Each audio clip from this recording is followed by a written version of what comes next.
So a lot of the struggles and the battles that a lot of you will experience and have experienced already, I've probably gone through some of them. So hopefully I can help you, whether it's from my opinion and things that I've gone through for experiences, etc.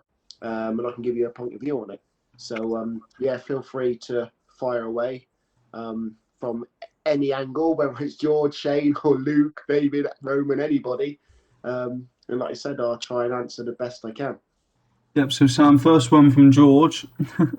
When was your first televised wrong decision and how did you deal with it? So I think George knows this one anyway. George has been very influential in my development and my career up to date. I remember going to Guernsey many moons ago, and people class it as an international match. But yeah, it was a really good experience. I think it was in the Specsavers Stadium. I think I was a level 4, I think, and I think they televised the game. And there was a penalty decision which I got wrong, and I didn't actually realise I got it wrong until I saw the footage. And once I saw the footage, it wasn't an easy decision to get over. And again, lucky enough for me that having George as a great contact, we were able to get in contact with Kevin Friend, who is Premier League referee. So again, he was able to, or I was able to pick up the phone, talk to him and explain to him what my thought process were, what I was thinking at the time. And he was able to give me some pointers into why and how I can maybe learn from that particular mistake. And it was a case of, as the attacker and the defender was going into the penalty area, my positioning, I was looking down the barrel of a gun rather than going to the left or right to get a good angle on the challenge. So it was just little things like that of anticipating where the space is for me to go into to get the best visible angle. And it might not necessarily be proximity. So sometimes you sacrifice proximity for angle. But then when you see for one of the first times that you've got a decision wrong on TV for yourself, it's then that psychological, mental toughness of being able to park that decision, compartment it, learn from it, and move on. So yeah, that was one of the first of many I got wrong. Perfect. Someone's asked, what was your most memorable experience refereeing and what did you learn from it? Most memorable. It's really difficult to pick one particular moment because most people, I believe, want to get to the Football League. And sometimes you don't know whether your ability is enough or if you're good enough to get there, because you don't know what you don't know. So walking out and doing my first Football League game, I felt so proud of all the achievements that I've done up to that stage that I think it'd be pretty difficult to eclipse that feeling. But I think, again, having done numerous games on the National League as a Step 1 referee, there were so many times when you had really large crowds or you make a really good decision.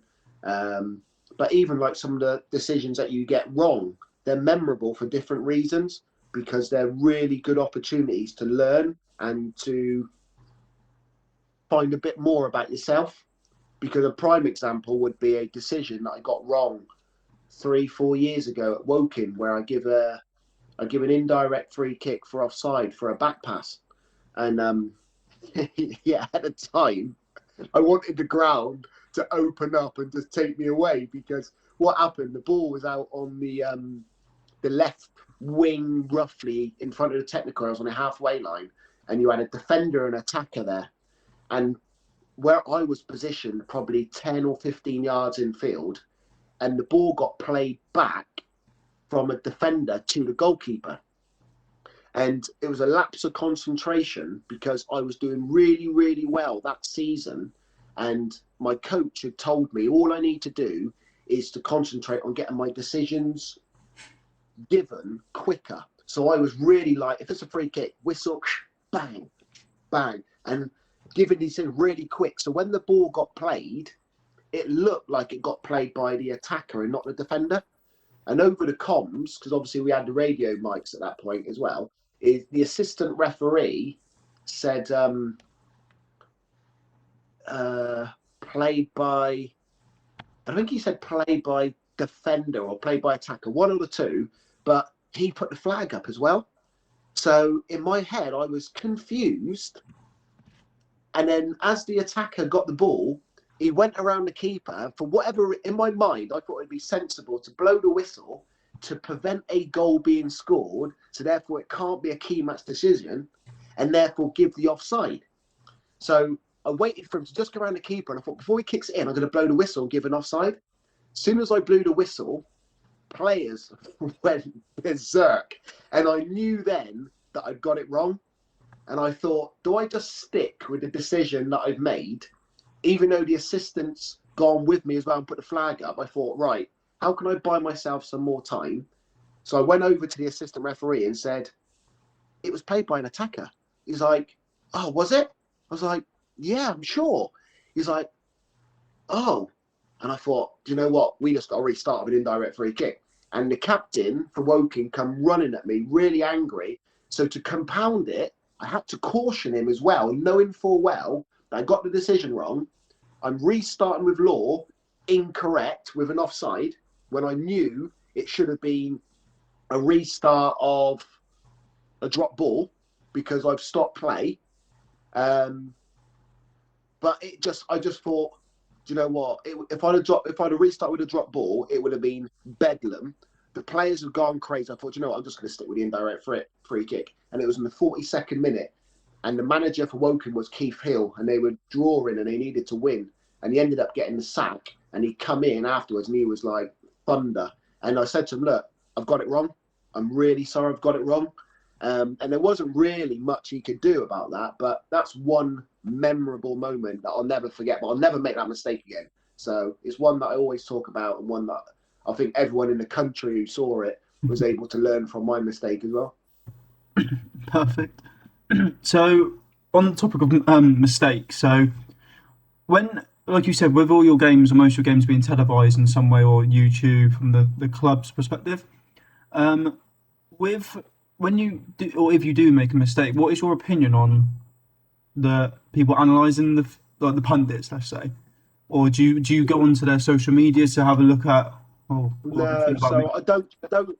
That's one thing I've been pretty good with all the way through, is I don't really do social media, because it's not very often that someone's going to say, well done, brilliant, you've made a really good decision, that referee was fantastic.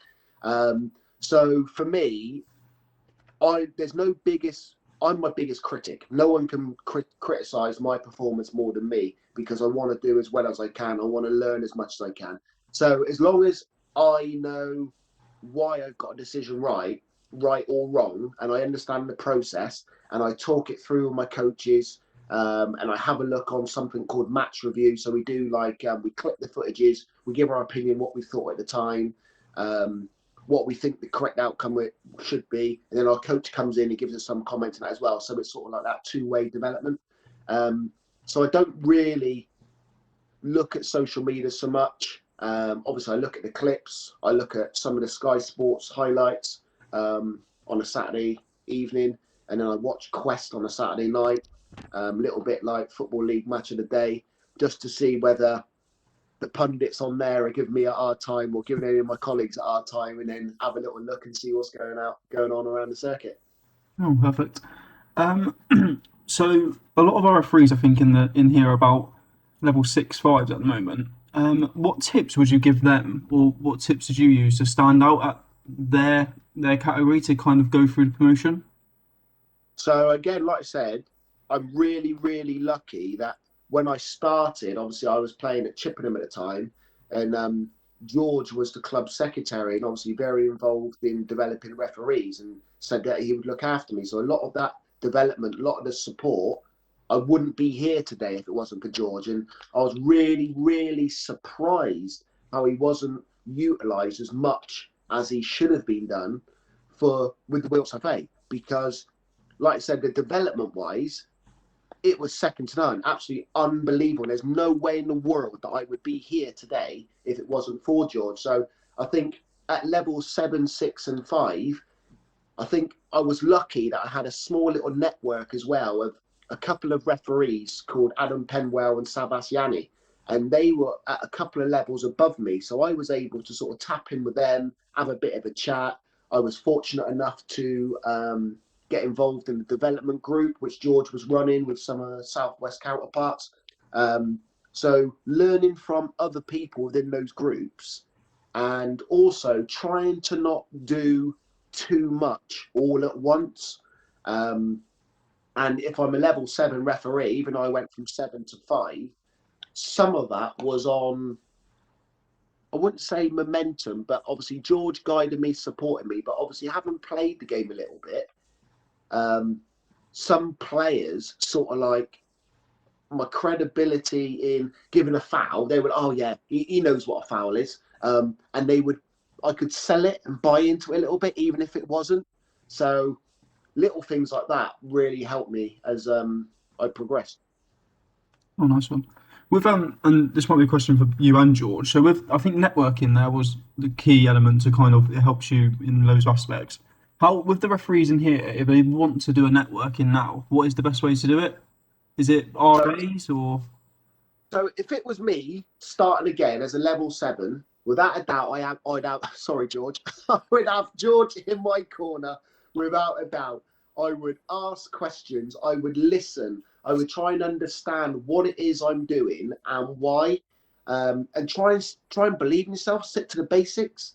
Talk to other referees. Learn from other referees' mistakes, and then have that little network of 4 or 5 of you that you just talk to each other, learn from each other, because there is competition, but you can't do it on your own. And another thing George would always say is the cream will always rise to the top, and you can become impatient and want to get to levels that you think, oh, I need to get there now, and you can get a little bit impatient. But I think you still have to do your time, listen, learn, work hard, and then believe that you can develop through the pyramid. Perfect. And you mentioned you used to play for Chippenham. Just I've got a few questions. Did you referee Chippenham at all? Yeah, I've refereed them a few times. I refereed them in the FA Cup, Oh, which, to be fair, is a little bit.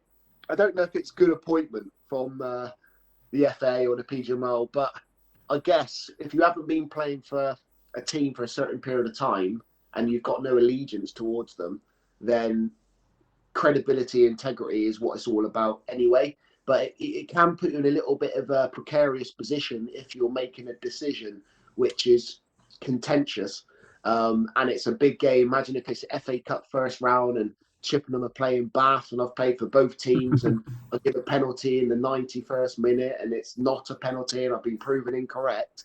Some people, again, on that'd be a good reason to not go on social media. So if you weren't put into that predicament, then there's less likely for those sort of things to happen. But ultimately, if that was the case, there's many clubs that I've played for have had some kind of dealings with during my lifetime. Even like Swindon Town being one, having played at Swindon from the age of sort of 6 up to sort of 16, 17. And I refereed them about 3 weeks ago when I did Swindon Town against Rochdale at Rochdale. So I got bottom of the league against second from bottom of the league. And Swindon basically have to win. And so do Rochdale. And you've got a referee from Wiltshire refereeing a team from Wiltshire as well. And unfortunately, Swindon got beat. But there was nothing contentious for me, really. There was a couple of penalty appeals for both teams, but lucky enough, I got them right. good. Perfect.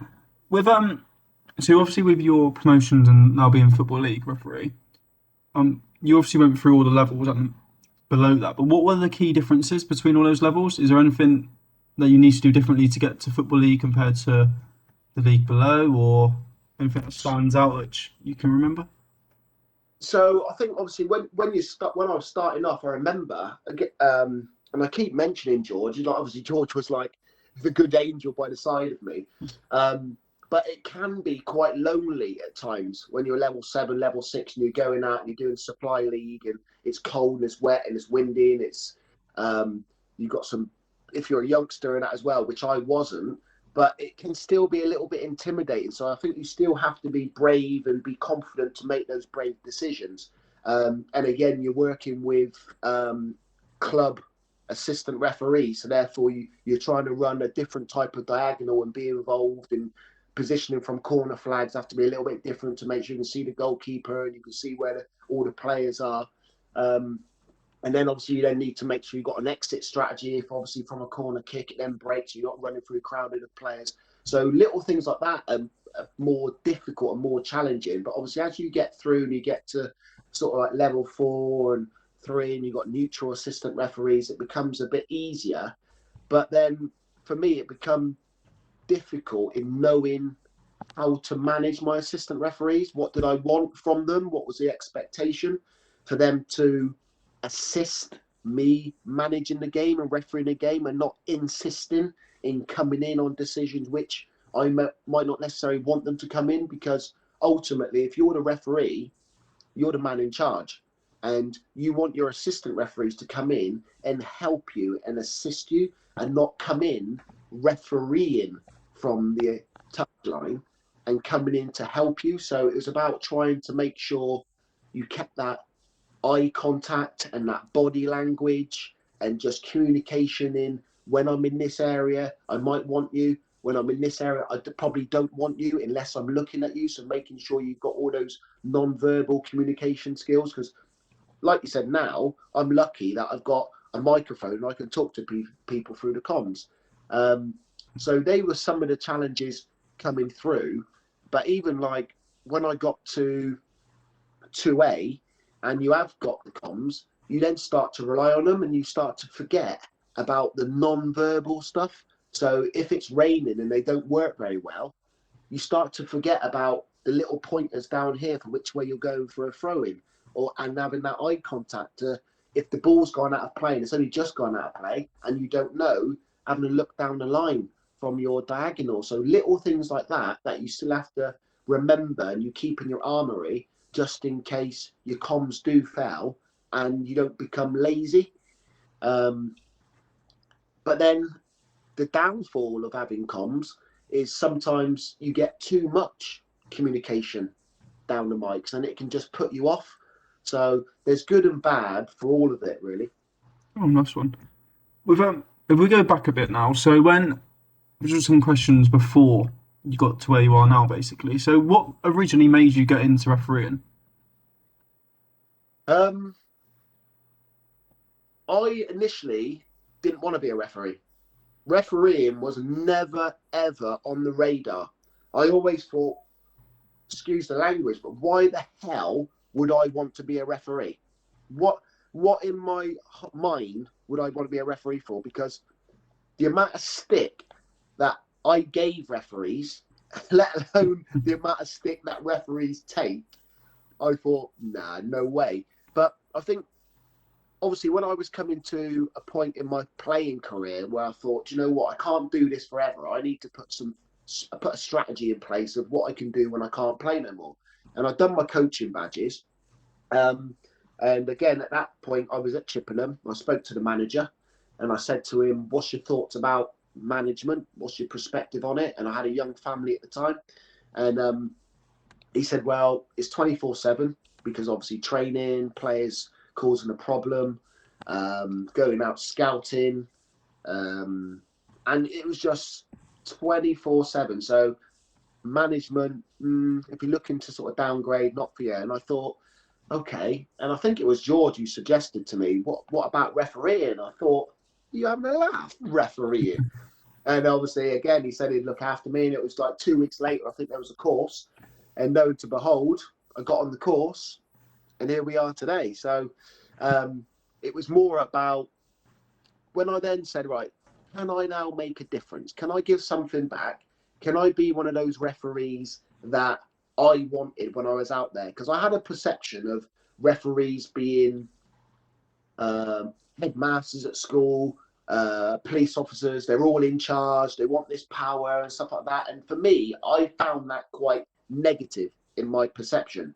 So I thought, well, rather than me moaning about it, why don't I be a referee? Go and be a referee and try to be one of those referees. And then it wasn't until I learned the laws of the game and not the rules. It wasn't then until I realised that actually there's a lot more to refereeing than just turning up, refereeing bad and going home and picking up your money. There's a lot more into it, which is a lot more technical: the diet, the fitness, the commitment, passion, all the leadership qualities, the transferable skills, all the support that's involved in that as well. So I really wish I'd started a lot sooner. What age were you, if you don't mind me asking, when you did start? So I was 31. Okay. Oh, perfect. This isn't a question in the chat, it's just one that I thought of. Would you, so if you're picturing it, so you're the referee and you're also playing in that game, you see the team sheets, you can see your own name on there, or a player who was like you when you were a player. Is that a good or bad thing for you to referee? I think it would be a good thing in the sense of, as referees now, we do our homework. So if, for example, the game I had at the weekend, I did Port Vale against Mansfield. So I would look at some of the players that are going to pose me a problem in that game. And without using it as preconceived ideas to judgment, it's more about how do I manage those players to prevent things from escalating, and how do I get the players on side to manage the event. So they've got a striker for Port Vale called Nick Pope, and he is a nightmare. He's a referee's nightmare. He's a ticking time bomb, and he's a striker.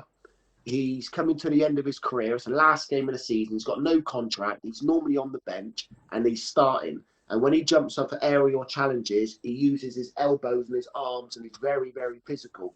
So within the first 2 or 3 minutes, he goes up for a challenge, and there's nothing major in it. And I just go to him saying, Popey, brilliant, mate. Well done. Keep eye looking on the ball. In the warm-up, I'm just saying, Popey, talk to me out there, yeah? Keep on my side. I might get a couple wrong, but work with me. Little things like that. Yeah, okay, ref, no worries, no. And there was a ball where the ball's gone out of play on the goal line, and is it a goal kick, corner kick? Not sure. I've gone safe. I've gone goal kick, and he's gone berserk. 2 minutes before that, he made an aerial challenge on the centre half, which he catches him by accident with his hand on the nose, blood nose. And I said to him, Popey, come here. He says, yeah. And he's effing and blinding little. I said, listen, I don't want to talk to you about that. I want to talk to you about what just happened 2 or 3 minutes ago. He said, oh, no worries, ref. Well done. Cheers, mate. He was on his bike. So he didn't quabble about the situation of the goal kick, corner kick, where he wanted a corner. He knew that I was aware of the aerial challenges from a challenge that he just made 2 or 3 minutes ago, by accident or not. But I let him know that I planted a seed, that I'm on his case. And he's like, oh, yeah, no worries, ref, brilliant. Little pat on the back. The observer thinks, oh, that was good management. And it was just that little bit of game management, player understanding, really, to manage the goodness of the game. Oh, brilliant. With I suppose with being in League Two, I suppose there are some. I'm not sure about the teams in there this season, but I imagine there's some big time players in there who used to be Premier League or Championship. Are there any players that you've come across that you do think, wow, that I remember seeing them about 5 years ago when they were in the Prem, or a big player like that? So players like Perch. Obviously, I think he played for Newcastle. He played at the weekend for Port Vale. What other players are there? Gibson used to play for Man United. He's at Salford.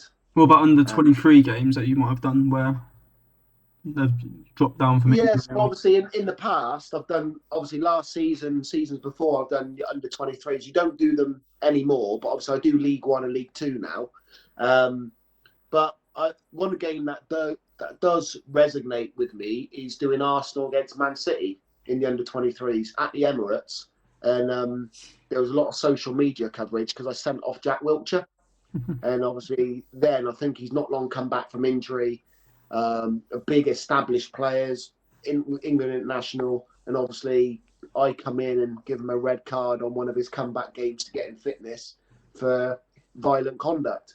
It was ironic as well because my lad and some family members came up with us, and we were talking to Jack beforehand, went into the dressing room, had a look around, a little bit of a tour. My son had a picture with Jack in that as well, and then ironically I then send him off. It's correct as well, but it's just part and parcel, I guess. It's just the nature. So that's one where you've got quite an influential player playing. No, definitely. We spoke before about fans in the stadium, and obviously your first game as a football league referee, I suppose, had no fans there. Is that correct? Yeah, that's right. So my first one was in the EFL Cup, Exeter against Forest Green, no fans. And then my first league match was Port Vale against Crawley. And again, they call Port Vale the Wembley of the North because the pitch is massive. And they had Mike Jones, who is he's in charge of us basically, and obviously ex-Premier League. He come to watch me on my first game. So it was like the adrenaline was going, and obviously you're on the biggest pitch on a boiling afternoon, hoping to impress. And again, I finished the season on Saturday at Port Vale as well. So that was ironic. But yeah, I've been lucky enough this season to do 2 games with fans in the ground, even though obviously they were limited due to COVID. So I did Colchester where they were allowed, I think, 1,000 in there. And I did Southend where they were allowed 2,000. And the buzz, even with just, I say that limited amount of people in the crowd, is still quite large compared to some places. But even that was like a massive buzz. But can you imagine when I go, or if I go to sort of like Sunderland Stadium of Light, if they don't get promoted or something like that, and you got 20, 30,000 in there, or when I refereed at Portsmouth and they got a full house in there. So Is that again, something you're looking forward to? massively. I'm looking forward to them giving me a hard time and taking it like water up a duck's back. But no, hopefully, I think that's part and parcel of it as well, enjoying the occasion as well. Yeah, definitely. With when you first got into refereeing, then was it because obviously you've got a lot of things to juggle when you're referee and your appointments and everything like that. What was your work situation at that time, and did you just stop playing for Chippenham as soon as you become a referee? No, I didn't. I basically got told, I think I got told, or advised that once I think I got to promoted from level 4 to level 3, and it would have been a conflict of interest if I carried on because I could have had some kind of impact on the league tables in teams that I was playing on. So, for example, if Chippenham were playing and I was running the line on the Southern League, I could impact on performances and league tables where I'm still playing. So it was like I had a decision to make then. Do I referee or do I continue playing? And to be honest, I was starting to be on the bench a bit more. And then when I did come on, I was blowing. A couple of times I come on sub and I'm running down the line and I couldn't get my breath quick enough and I couldn't get my second win. I think, what's going on? The fitness is just gone. And it's a totally different type of fitness, refereeing football matches compared to playing football matches. And then lucky enough, I think because I came through the pyramid quite quickly, I didn't miss it as much because, like I said, going from 7 to 5, 5 to 4, 4 to 3, 3 to 2B, 2B to 2A, every single season, it was like I wasn't missing it so much because you were starting to work as a team. You had your sort of neutral assistants, you had your fourth official, and you're refereeing at good grounds and stuff like that. So, yeah, you could say you missed it a little bit, but you were still involved in the game. Perfect. With so with with being in the football league now, there are some. I suppose like we spoke about, there are some bigger players in there. I don't know if you saw a few weeks ago. There was a match official. I can't remember what game it was. Maybe a Champions League game where he got something happened to him because he asked for the player's shirt after the game. Is that something Was you? it Haaland for Dortmund, wasn't it? The Yeah, I striker. think so. Yeah, I think he had his reasons to do it. But is that what is your opinion on that or anything? I think. Do you find it's a bit Yeah, harsh, or is that something that I doesn't think bother you? I think it's one of those situations where we're all involved in football and refereeing because we love football. So you think, oh, there's an opportunity to get an autograph or stuff like that, but it's just going to be frowned upon. I think the integrity and the credibility in order to do that, you've got to be classed as, or you have to be neutral. And by doing that, I think it can tarnish that particular situation and give people an opportunity to comment. So I can understand why he's done it, but I don't. It's never ever going to come across popular. Um, so for me, I think I wouldn't. I would love to do it. Imagine if I was on a game where I don't know. Let's say I did a fourth official in the Premier League, and there's a team that I like. Let's say, for example, I like Man United, and I don't know. Let's say it's Bruno Fernandes or Pogba, and you're thinking, when am I ever going to get an opportunity to get a match ball signed or a shirt or something like that? I would love to, but you just can't do it. You just can't do it. You got to be, or I have to be as neutral as I can be, and that's part and parcel of the nature of being in the front seat in one of the best positions in the house and being involved in football matches, I guess. So there's got to be some sacrifices that you take with it, and unfortunately, your credibility and integrity is massive in refereeing. Do you know what I mean? You can sell it once, but you can never buy it back. And I remember Dermot Gallagher. He said that to me, and and that sort of resonated. And I thought, you know what? Yeah, that makes a lot of sense. Nice one. I think so. When we spoke before, you had your last game of the season the weekend just gone. I imagine a lot of the referees in the meeting at the moment probably nearing the end of their season or having some friendlies. What do you do between now and is it August when it comes back to kind of stay fit? No, I'm only joking. I don't. So what do I do now? So there's a possibility that the season's not totally over because there's still going to be some playoff games. So I can't rule the season out completely. But you can't sort of like be waiting thinking, oh yeah, you're going to be getting one because you just don't know. So I'll still be ticking over. I'll still be training until sort of like all the playoffs are finished and then give myself a rest because I think at this level, I think the commitment, both physically, psychologically, emotionally, is massive. And I think the pressure that you put on yourself, for your family, work, commitments, I think is really vital that you get the balance right and you don't overcommit yourself.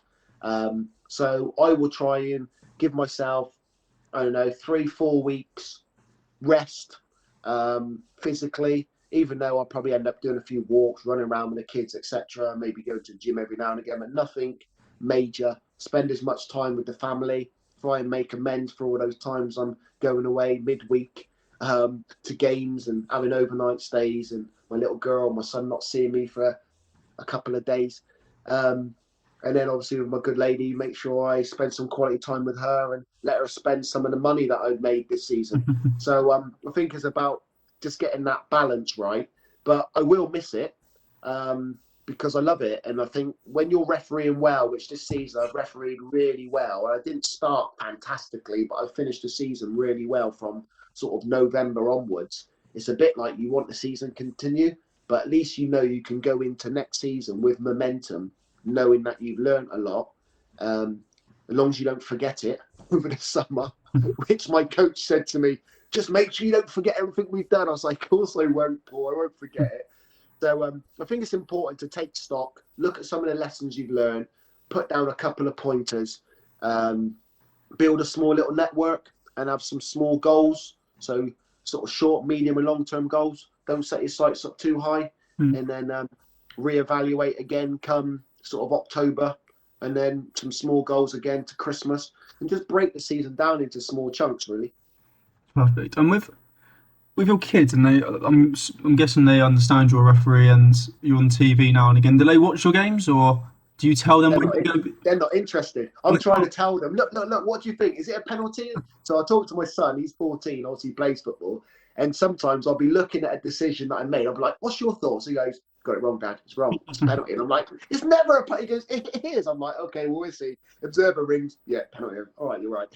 So yeah, we have that little bit of banter, but I think it's important that you have a little bit of a break as well, and it's not just football, football, football continuous. Because again, you've got to get that balance right, and they don't want to hear football all the time.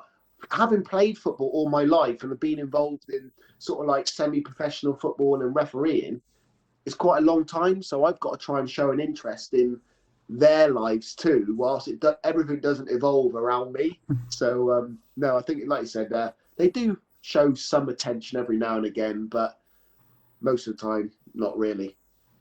Perfect. I was at our fitness tests for the 5 to 4s a couple of weeks ago. So when you're talking about your training routine, is that something you alter yourself, or does your coach help you with that, or the FA, or is it something you have to stick to?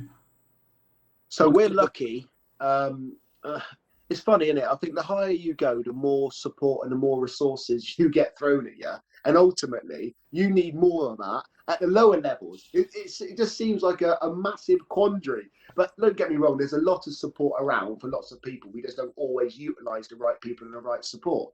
But at our level, the amount of support is unbelievable for the PGMO. Like we get diet, nutrition, analysts, data, obviously all the coaching, sports science. So they will send us a program of what we're supposed to be doing, and they call it sort of match day +2, match day +1. And what they mean by that is, if, for example, I've got a game tomorrow, what I should have been doing match day -1, i.e. today, would be a sprint session, sprint and agility. So it might take me, it might be about 20-30 minute session, high intensity, but therefore it doesn't make you fatigue. It gets you ready to peak on a graph, that you're ready to go into a game and continue that peak.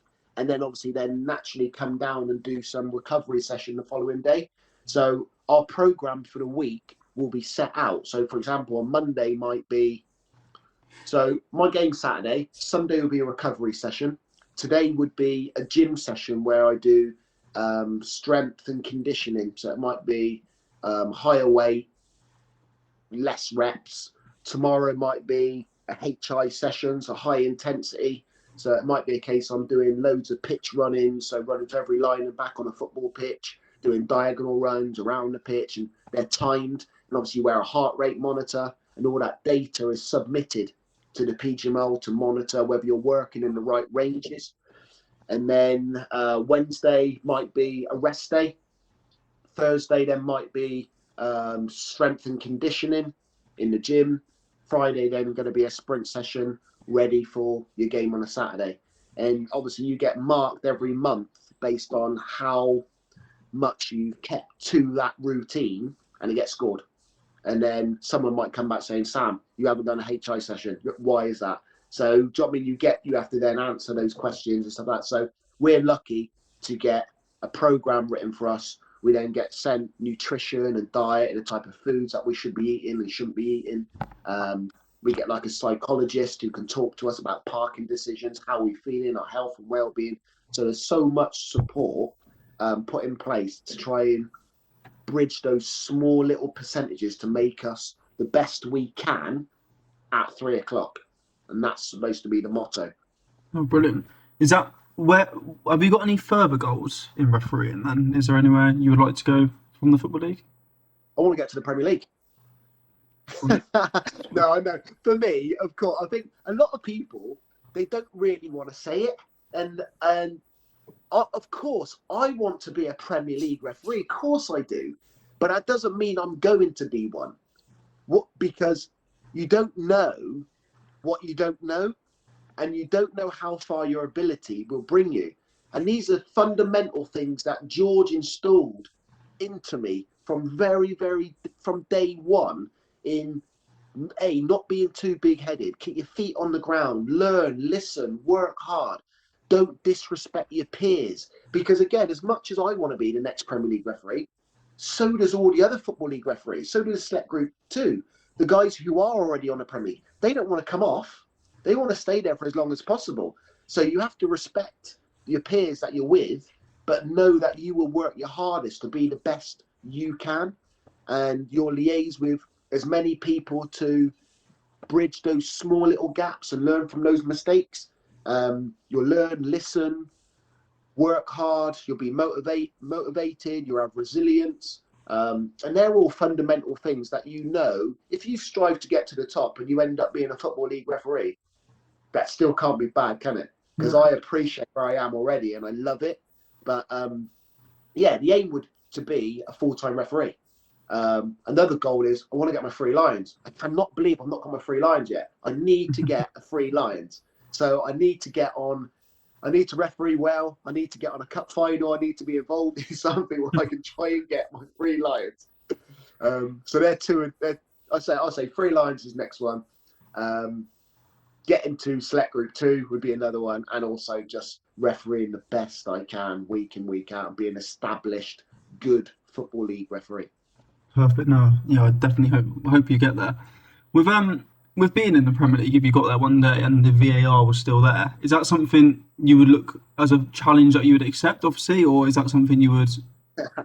I'll definitely do it. If they ring me up and say, do you want to do VAR? 100 when? I'll do it every single day this week. But I think I haven't done yet, but there is a possibility, being a Football League referee, that you can do Premier League and Championship fourth officials, but you still need to have had the training in regards to VAR. So if you haven't had that training, there's less likely for you to get put on a Premier League game. And I haven't had the training, so the likelihood is I'm not going to be put on one. But it's not to say next season or the season after that I could possibly be involved in one. And if you are, then I'm well up for it. I'm well up for understanding how it works. I talk to Simon Hooper every now and again, and he tells me about how mentally exhausting it is doing it. And I give him some stick saying, well, you've never got one right yet. But no, we have that little bit of banter. But no, I imagine that it would be very, very arduous, very, very difficult. There's still pressure there. There's a lot of positive and negative comments around it in the media. But if they ask me to do it, without a doubt. Whether or not I do it well is another question. Brilliant. So when I think you said you started at, what was it? What age were you? Sorry, 30? 31. 31. How long has it taken you to get to where you are now? Seasons. So I'm now 40. So technically that's 8-9 years. But you got to remember, I was lucky that at 31, when I started, I think it was February 2011, and I was able to apply for promotion. George again was lucky to get me in there to apply in March, because that's when the season started. I needed to get my 6 games in quite quickly, get out there, pass the laws of the game test, which I was rubbish at. And then I went 7-5 first season, so that was 1. I then went 5-4, 4-3, 3-2B, 2B to 2A in 5 years. And then I spent 3 seasons at 2A, and then halfway through that season, last season, where obviously they sort of curtain railed the season around sort of March, April time, and I was lucky enough to be in a really good position in the merit table. And then lucky enough, I fluked the interviews and the tests and stuff like that, and then got a lovely phone call from both Mike Jones and Mike Riley on August the 14th to say congratulations. And I thought, have you got the wrong number? And I was like, are you sure? And they were like, no, yeah. So you can imagine you was over the moon to know that you're now going to be a Football League referee. And you just think, wow. Yeah, brilliant. I've just got so I'm do a few more questions. So we've got someone in the chat is a new referee, and they're just wondering to how they can get more games. But I suppose when you were starting out as a new referee, what leagues were you on at the time, and how many games were you doing? So obviously I did Saturdays and Sundays when I could. Obviously, a lot of the times on a Saturday, I would be at football. So I would try and do Sundays, whether it was Sunday League, I would contact the Trowbridge and District, Chippenham Supply, Chippenham and District. I would sometimes do youth football during the week to try and make up the games. Um, I would do any floodlit games, whether I was on the line or anything like that, or go watch referees to just try and learn as much as I could so that I could hit the ground running. So I sort of like made myself available to as many leagues as possible to try and get the games in, to get the experience and the exposure, but also to learn as much. And also I needed the games anyway in order to apply for promotion, to then get the certain amount of observations and assessments in, to try and get the right benchmark to a certain extent to put me in that position to make me eligible to be promoted. So again, I think it's about that commitment and the effort that you put into it too. Um, the support is there, and like you said, it's like I think you touched upon it earlier on, Shane, in regards to the networking. Utilize the support within our county that you've got. You can pick up the phone to me, you can pick it up to George, I'm sure, and there's a raft of experience and knowledge around that if you want to and you really want it, it's there.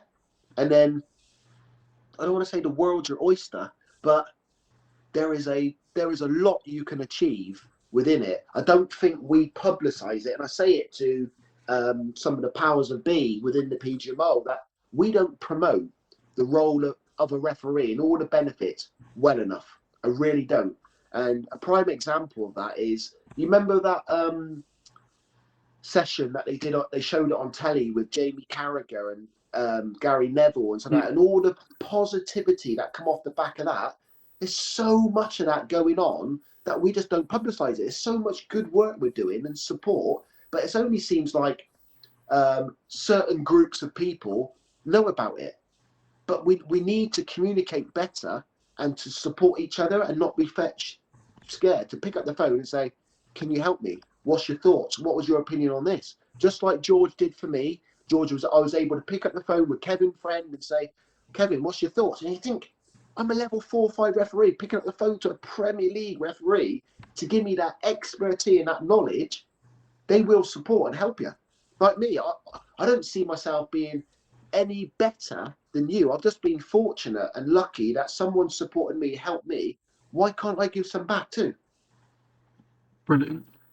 I don't think we've got any more questions, unless has anyone else got any more questions before we end the meeting?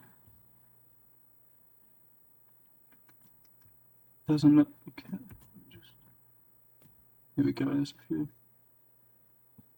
Just seen one come up. Would I ever consider being a coach? Was that one? Yeah, we can see that. Yep.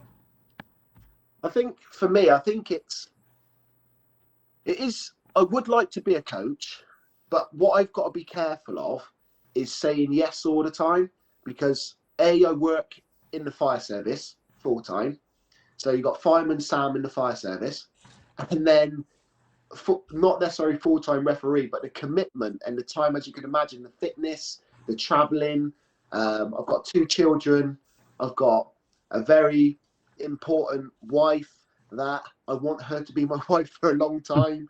I've got hobbies, I've got family, and I want to give back as well. And I've done a lot of stuff on social media or in the media, and it's just trying to get the balance right. I want to help as much as I can, but to commit to say I want to be a designated coach week in, week out would be difficult. But again, George has set up a network of us where, let's say there's 2 or 3 people underneath me who may be 2A referees or 2B or step 1 assistant referees who can feed into me, and then they will feed into referees below, and so be it. And it just keep cascading all that subject knowledge and that matter and that information and points of contact. So I think we got to work together as a Wiltshire sort of refereeing association and network and a group, and utilise the skills and the people we've got within the county to benefit all of us. And like I said, if people want to send me an email, send me an email. People want to pick up the phone, pick up the phone. Oh, sometimes I'm traveling to games and I'm driving 3-4 hours and I'm going overnight. By all means, pick up the phone. It can break up my journey, keep me awake. You might even save my life. You just never know.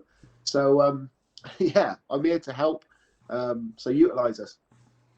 Perfect. We've got two more. So I think so. There's someone in the chat at the moment, Callum, who's a trainee referee. So with COVID and stuff, we can't put as many courses on as we would like to.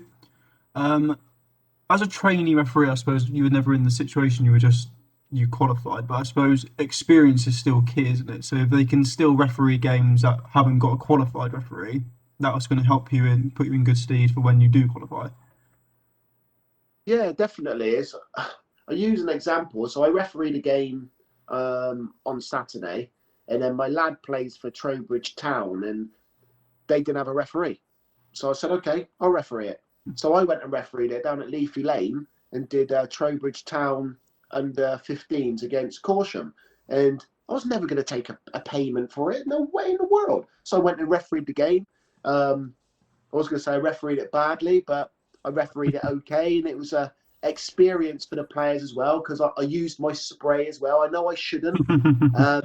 But I thought for the youngsters, the experience that it gave them, knowing that obviously even the shirt I had on had like EA Sports, and you're thinking, and then we seen you refereeing yesterday. So you're able to give them an experience using the spray and talking to them and refereeing the game properly.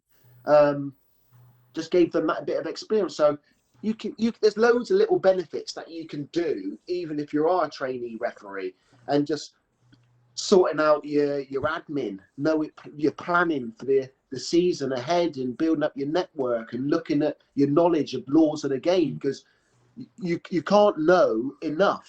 Sometimes you don't want to get caught on those ad hoc situations in law. And when you are the referee, the buck stops with you. So even one prime example is if obviously you stop play during the game and there's a head injury and you're going to restart and you drop the ball to the team who last played the ball, if it's not inside the penalty area, otherwise you drop to the goalkeeper, is knowing that everyone has to be a certain distance away. And whether it's 4 meters, whether it's 4.5 meters, it's everybody apart from that player. So it's even your teammates of that player that has to be away. And sometimes that catches people out. So just little things, little anomalies like that we don't necessarily remember. You can look in the laws of the game and just make sure you get those little challenges that people sometimes forget in your armory and in your back pocket, because you just never know when it's going to come and bite you. Perfect. So we've got one last question before we wrap up.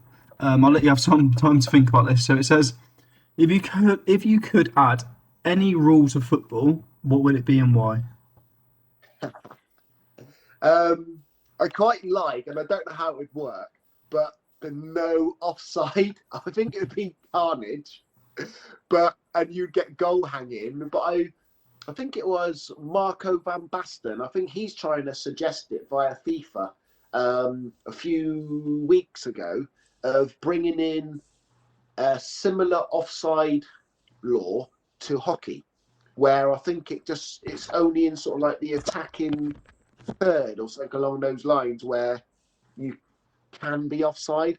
So I think everyone has to be in 2/3 of the pitch, but the offside rule only appears or impacts in that final third. I think it's something like that, but I'm no good at hockey, so I ain't got the last 18 yards. Last 18 so yards. The penalty area line. Yeah. So maybe something like that, but I don't know. I think you're never going to win, are you? You're going to get so many people that are going to complain one way or another. So yeah, I don't really know. I'd like to maybe trial something like that, but lucky enough, none of them are my decisions. I'm not in a position of influencing power or change or anything like that, and it's not my decision to make. So, unfortunately. I think that brings everything to an end. So Sam, I'll thank you for tonight. It's been really good. I think we've got a small group of. I think a lot of them have asked a question as well. So I'm hoping they've taken something away from it. I definitely have. So yeah, thank you. What we'll do now, guys, is I'll stop the recording, and